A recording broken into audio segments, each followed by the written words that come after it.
Vous savez également, 2022 a été quand même une année importante pour l'Afrique parce que la COP 15 sur la désertification a eu lieu en terre africaine également, à Abidjan, il y a de cela quelques 2 ou 3 mois. Et nous allons normalement à Sharm el-Sheikh d'ici quelques mois pour essayer, encore une fois, de défendre les positions africaines, mais également défendre les 6 questions qui sont restées en suspens. Premièrement, sur le financement de l'adaptation, sur le financement de l'atténuation. Il a été, lors de la COP 26 à Glasgow, promis 100 milliards de dollars, une promesse faite par les pays développés. Je pense que nous allons travailler à ce que ces promesses-là se concrétisent. Le deuxième point sur lequel nous allons discuter, c'est sur l'adaptation. Comme je le disais tout à l'heure, nous avons démarré les discussions à Rotterdam. Les discussions vont se poursuivre à Dakar avec la présence de l'ensemble presque des ministres africains de l'environnement. Et cette question est d'autant plus importante qu'il faut en ce qui concerne l'adaptation, qu'on ait un objectif. Comme nous avons un objectif sur l'atténuation, vous savez qu'on ne doit pas dépasser 1 à 1,5 degrés Celsius par rapport au niveau pré-industriel en ce qui concerne le réchauffement climatique. Ça, c'est un objectif extrêmement clair. Donc nous voulons avoir également un objectif précis, très clair, en ce qui concerne l'adaptation au changement climatique, notamment pour les pays africains que nous sommes.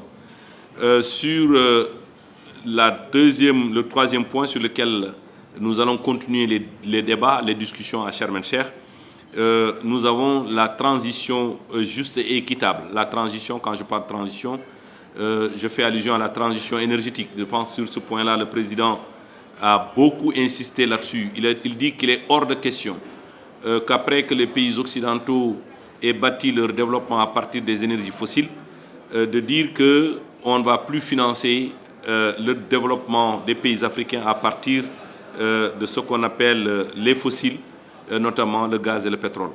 Je pense que cette question a connu beaucoup d'évolutions. Bien sûr, la géopolitique a eu une part dans ce dénouement. La crise en Ukraine a joué quand même sur la balance et aujourd'hui cette question. Mais le président de la République demande à ce que les Africains ne dorment pas sur le laurier, de surveiller de très près cette question et l'évolution de cette question-là en ce qui concerne le financement de ce qu'on appelle la transition énergétique. Sur la mise en œuvre de notre CDN, j'en ai parlé tout à l'heure. Vous savez, parmi les recommandations de l'accord de Paris figurait en bonne place la mise en place, bien entendu, excusez-moi de la répétition, des CDN dans tous les pays signataires de la Convention de Paris, de l'accord de Paris. Le Sénégal a déjà déposé sa CDN qui a été validée en fin 2020. Cette CDN, comme je le disais tout à l'heure, c'est la feuille de route pour les 30 ans à venir en ce qui concerne la politique environnementale du Sénégal. Elle est estimée à presque 11 milliards de dollars. J'ai parlé tout à l'heure une partie de cette CDN qui indique qu'il nous faut mobiliser d'ici les 30 ans à venir 4,3 milliards de dollars. Je pense que sur cette partie, nous avons discuté et nous sommes en train de discuter pour la mise en place de notre CDN pour que nous puissions avoir les autres parties des ressources qu'il faut mobiliser à partir de, bien entendu, ce qu'on appelle le marché carbone, le financement à partir du marché carbone. Je pense que cette question était une question centrale lors de la COP de Glasgow. Ça a été également une question centrale lors de la COP de Madrid. Je pense que, comme vous le savez tous, le carbone, ce qu'on appelle les unités carbone qui peuvent être générées à partir de la séquestration que nous faisons, bien entendu, avec le reboisement, mais également à partir des faibles émissions que nous avons. Vous savez, le Sénégal, aujourd'hui, est l'un des rares pays à avoir, en tout cas africain, à avoir atteint la barre des 31% de mix énergétique, avec bien sûr de l'éolienne, de l'énergie solaire. Et ça, quand même, ça indique très clairement que la politique environnementale du Sénégal est une politique volontariste qui inscrit des programmes et des projets extrêmement sobres en carbone. Donc ça veut dire que le Sénégal a choisi une trajectoire sobre en carbone. Je pense que j'en veux pour preuve le train express régional, le BRT et d'autres projets qui sont des projets à fort impact, à fort impact bien sûr, très sobre en carbone. Donc je pense que sur ce volet, nous sommes, comme le prévoit l'accord de Paris, c'est-à-dire l'article 6 de l'accord de Paris, nous avons ce qu'on appelle le mécanisme de crédit conjoint, le bilatéral. C'est la raison pour laquelle il y a de cela moins de 2 mois, nous avons signé un mémorandum avec le Japon.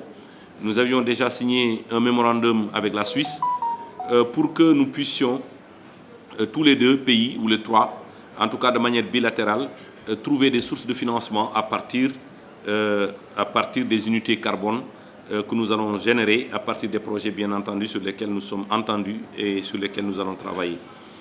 Le 4e, ça c'est le 5e point, c'est sur le financement des pertes et dommages. Je pense que ça aussi c'est une question qui est revenue plusieurs fois. Cette question est revenue à Madrid, elle est revenue à Glasgow. Les pertes et dommages sont une question importante pour l'Afrique parce que, je le disais tout à l'heure, le président de la République a beaucoup insisté sur ce qu'on appelle le principe de la responsabilité commune, mais également de la responsabilité différenciée. Si nous, pays africains, nous polluons moins, il est quand même important que les dégâts que nous avons aujourd'hui, notamment avec les inondations, avec les pluies hors saison, avec l'avancée de la mer, l'érosion côtière, je pense qu'il est quand même important que les pays africains puissent avoir un fonds qui va nous permettre de faire face à ces calamités, à ces situations dont nous ne sommes pas forcément les seuls et uniques responsables. Je pense que cette question est une question importante. La 6e question sur laquelle nous allons continuer également des discussions à Sharm el-Sheikh, c'est la reconnaissance des besoins spécifiques de l'Afrique. Vous savez, les pays occidentaux et parfois même les pays en voie de développement ont posé sur la balance et qui ont fait que nous n'avons pas trouvé un accord lors de la COP de Glasgow. Les pays continuent de nous refuser cette possibilité qui est d'ailleurs inscrite en bonne place dans la Convention cadre des Nations Unies sur le climat. Mais nous, tout ce que nous demandons en tant que pays africains, c'est que les textes d'application de l'accord de Paris puissent mentionner très clairement cette reconnaissance des besoins spécifiques de l'Afrique.